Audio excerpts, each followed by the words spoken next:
ইংরেজি নববর্ষের সূচনায় বিপুল উৎসাহ উদ্দীপনার মধ্য দিয়ে হীরক জয়ন্তী উৎসবের সূচনা করল পাউশি বৈকুণ্ঠ স্মৃতি মিলনী বিদ্যা মন্দির।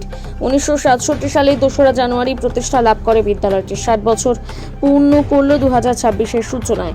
সেই মুহূর্তটি স্মরণীয় করে তুলতে বিদ্যালয়ের শিক্ষক, পরিচালক মণ্ডলী সহ এলাকার সকল মানুষ বিশেষ উদ্যোগ গ্রহণ করে।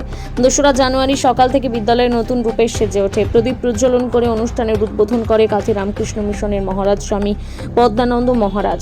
জাতীয় পতাকা উত্তোলন করেন বিদ্যালয়ের প্রাক্তনী তথা এলাকার বিধায়ক রবীন্দ্রনাথ মাইতি। প্রচলিত প্রথা মেনে জন্মদিনের উদযাপনে কেক কাটেন বিশিষ্ট সমাজকর্মী ও ভারত সরকারের স্বাধীন দায়িত্বপ্রাপ্ত NBCCর বিভাগীয় নির্দেশক অসীম মিশ্র। বিদ্যালয়ের প্রধান শিক্ষক শ্যামসুন্দর মান্না তার সংক্ষিপ্ত বক্তব্যে সবাইকে স্বাগত জানান। অনুষ্ঠানে অতিথি হিসেবে ছিলেন পারুলিয়া মডার্ন হাই স্কুলের প্রধান শিক্ষক ডক্টর অনুত্তম পরিয়ারি।